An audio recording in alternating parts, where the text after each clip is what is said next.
Hello students. So today we'll start our lesson 3 of science, that is fiber to fabric. We all know that clothes are our basic needs. जो clothes होते हैं they are the basic needs because we wear clothes mainly to protect our body from heat, cold and rain.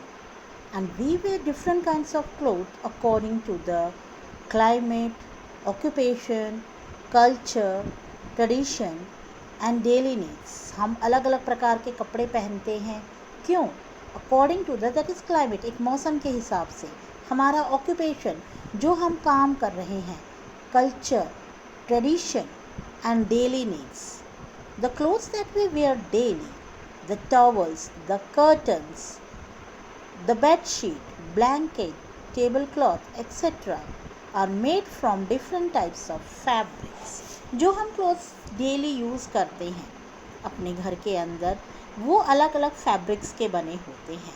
जो fabrics होते हैं they are commonly called as the cloth. Fabrics को commonly जो है हम क्लॉथ बोलते हैं. Fibres and their types. Fabrics that are made from fibres. Fabrics जो है किससे बने होते हैं? फाइबर्स से बने होते हैं. And fibres are long, strong and flexible thread like materials. Fibres जो होते हैं लॉन्ग होते हैं, स्ट्रॉन्ग होते हैं and they are a flexible thread like materials. These are of 3 types. Fibres जो है 3 प्रकार के होते हैं. First is the natural, synthetic and mixed fibre. Natural होता है, सिंथेटिक होता है और मिक्स्ड फाइबर्स होते हैं. नेचुरल फाइबर्स में आते हैं plant fibre and animal fibres. Plant से हमें जैसे कॉटन है, जूट है. एनिमल्स से हमें मिलता है वूल है, सिल्क है. सिंथेटिक फाइबर्स में आते हैं बेटा nylon and polyester. Mixed fibres terry silk and terrycot. अब हम इनकी डिटेल स्टडी करेंगे. First is the natural fibres. Fibres that are obtained from plants and animals. जो फाइबर्स हमें प्लांट्स और एनिमल्स से मिलते हैं they are called as the natural fibres. इनको बोलते हैं नेचुरल फाइबर्स. जैसे कि cotton, jute, coir, hemp are examples of fibres obtained from the plant. Wool और सिल्क ऐसे फाइबर्स हैं जो कि हमें एनिमल्स के द्वारा मिलते हैं. Wool is obtained from the fleece of sheep और गोट्स. फ्लीस मतलब होता है हेयर्स, ठीक है. And rabbit, yak, camel fibres. Okay, the fabric made from natural fibres are called natural fabric. जो फैब्रिक नेचुरल फाइबर्स से बनता है उसको बोलते हैं नेचुरल फैब्रिक. एडवांटेजेस क्या है नेचुरल फैब्रिक्स के? कि एडवांटेज ये है कि दीज फैब्रिक्स जो है एब्जॉर्ब करते हैं मोर वाटर एंड स्वेट. बहुत मतलब पानी और पसीने को अब्जॉर्ब करते हैं. They allow air to pass through them. Third one is they are biodegradable and do not affect the environment. Environment को अफेक्ट नहीं करते, ये बायोडिग्रेडेबल होते हैं. डिसएडवांटेजेस क्या है नेचुरल फैब्रिक्स के? कि they do not retain their crease for long. Okay, जब इनमें सलवट पड़ जाती है तो काफ़ी दिनों तक ये सलवट नहीं जाती. जब तक हम उस पर प्रेस नहीं मारते तो ये सलवट नहीं जाती. और ये कपड़ा जो है श्रिंक होता है. जब हम इसको धोते हैं तो जो कॉटन का कपड़ा है वो नेचुरल फाइबर्स जो है वो श्रिंक होते हैं. दे can easily B attacked by moth and moulds. ये जल्दी ही अटैक हो जाते हैं कीड़ों से. दे डू नॉट ड्राई रैपिडली. ये जल्दी ड्राई भी नहीं होते. और नेचुरल सिल्क जो है वो वेरी एक्सपेंसिव होता है. That is not quite affordable. Now is the human made synthetic fibres. Human made synthetic fibres क्या होते हैं? The fibres that are made from by humans from different chemicals in the industries are called synthetic fibres. जो fibres humans बनाते हैं different chemicals के द्वारा, factories के अंदर बनते हैं, they are called as the synthetic fibres. कुछ सिंथेटिक फाइबर्स हैं, देखिए बेटा nylon, polyester, acrylic. The synthetic fibers are mostly obtained from the petroleum. Synthetic fibres में ज़्यादातर पेट्रोलियम प्रोडक्ट्स का यूज़ होता है. The fabric made from the synthetic fiber is called synthetic fabric. जो फैब्रिक सिंथेटिक फाइबर से बनता है उसको बोलते हैं synthetic fabric. Advantages of synthetic fabric are synthetic clothes are more durable and easy to maintain.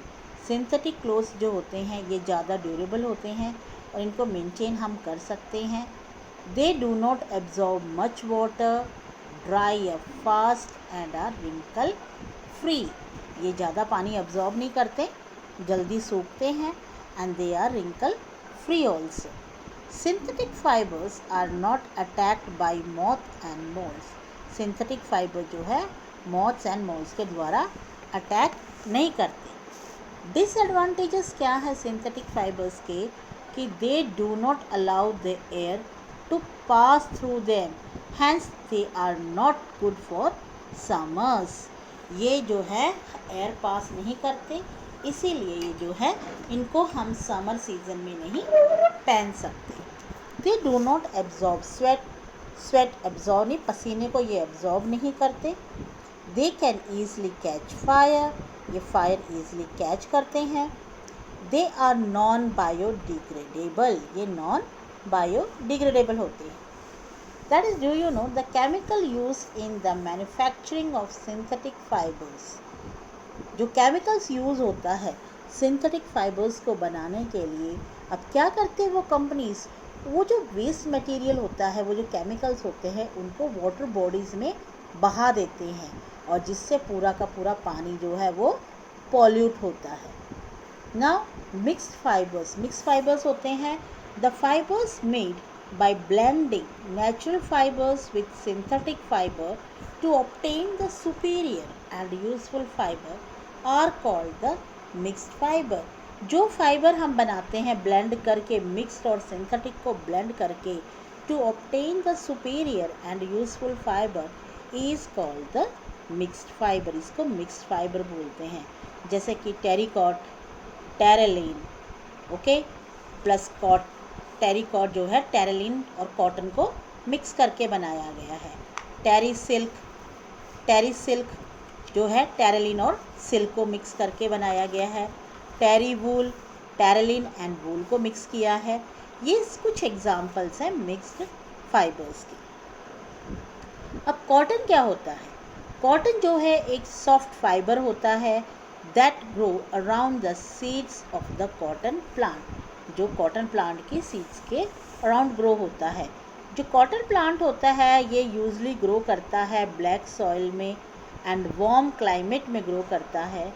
In our country cotton is cultivated in Maharashtra, Madhya Pradesh, Punjab, Rajasthan, Gujarat, Andhra Pradesh, Tamil Nadu and Karnataka.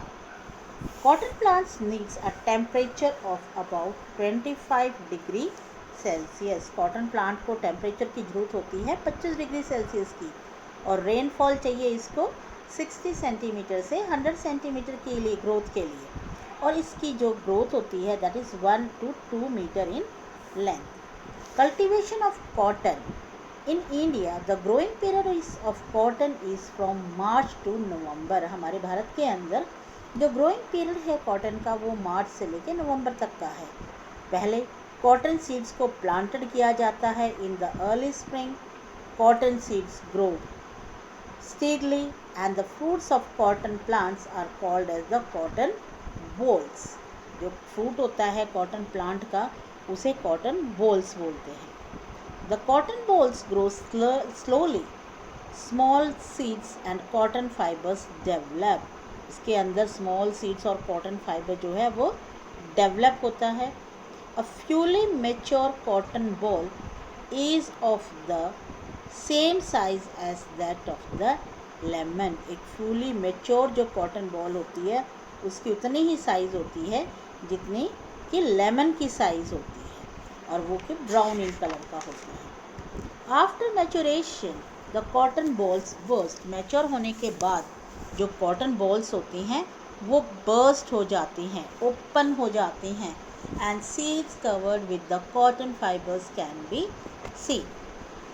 फिर उनको heat of the sun, सूरज के उस गर्मी में वो सुखाया जाता है, ठीक है, turning them fluffy as white as snow, और फिर वो किस में बदलती हैं, बहुत फ्लफ़ी हो जाती हैं और ऐसा लगता है कि पूरा खेत जो है वो बर्फ़ से, स्नो से कवर्ड है। Okay, now it is the time of harvesting. जब वो कहते हैं ना फसल पूरी पक जाती है तो फसल की कटाई को हम कहते हैं harvesting. Cotton crops is mostly hand picked, cotton crops को ज़्यादातर हैंड पिक्ड किया जाता है, लेकिन बड़े बड़े जो खेत होते हैं, बिग फील्ड्स होते हैं, उनमें मशीन्स का यूज़ किया जाता है for picking the cottons. Uses of cotton, cotton fibre जो है मैन्युफैक्चरिंग क्लोथ्स के काम आता है, लेनिन है, जैसे कि socks, T shirt, bed sheet, ये generally made of cotton. Clothes are comfortable, बहुत कंफर्टेबल होते हैं हॉट और ह्यूमिड कंडीशन में, क्योंकि ये बहुत सॉफ्ट होते हैं, टू टच, एब्जॉर्ब करते हैं स्वेट को, let the air pass in. The sweat absorb by cotton cloth evaporates more quickly due to the air it breathes, and इससे क्या होता है कि हमारी बॉडी जो है वो कूल फील करती है। Cotton is blended with the other fibres to make mixed fibre like terricot, cotton को दूसरे फाइबर्स के साथ ब्लेंड किया जाता है और एक मिक्स फाइबर बनता है, दैट इज टेरिकॉट। जैसे कि cotton is used to absorb the blood and pus from the wounds and for other medical purposes. Cotton को एब्जॉर्ब करता है ब्लड और पस, मेडिकल पर्पस में भी आपने देखा हो कि हम रुई का काफ़ी ज़्यादा यूज़ करते हैं हॉस्पिटल्स के अंदर। The earliest written reference of cotton is from India. Cotton has been growing in India for more than 3000 years. Cotton को जो है ग्रो करती है इंडिया में 3000 साल पहले से, but cotton was used by the Egyptian as early as 14,000 years ago। Cotton का यूज़ जो है वो 14,000 साल पहले से ही इजिप्शियंस यूज़ करते हुए आ रहे हैं। Now is from fibre to fabric, जो प्रोसेस इन्वॉल्व होते हैं फाइबर टू फैब्रिक में, वो देखिए, the first process is the ginning process, second process जो है इसमें स्पिनिंग प्रोसेस है, third one is the weaving and fourth one is the knitting process.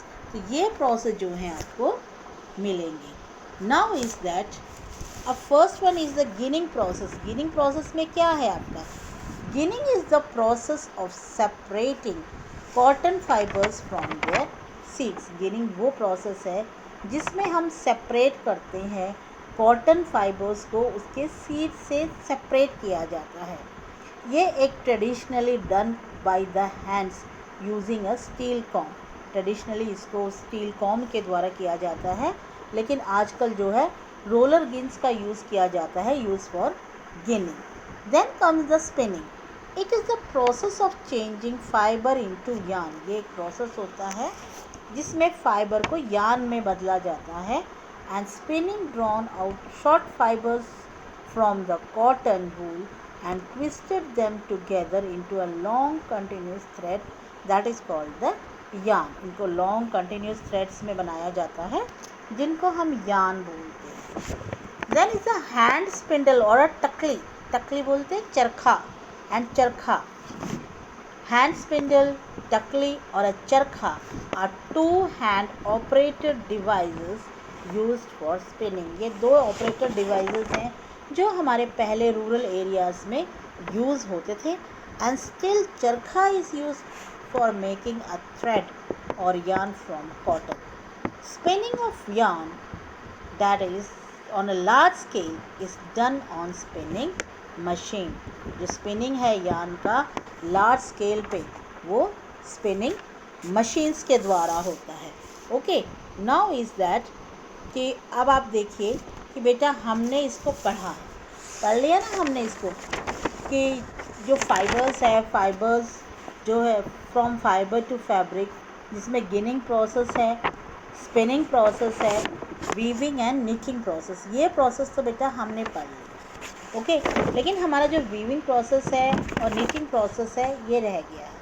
तो आज के जो मैं आपको ऑडियो सेंड कर रही हूँ वो इतना ही है। आई होप कि आपको इतना लेसन समझ में आया होगा और आपको इसको रीड कर लीजिएगा। Okay, thank you.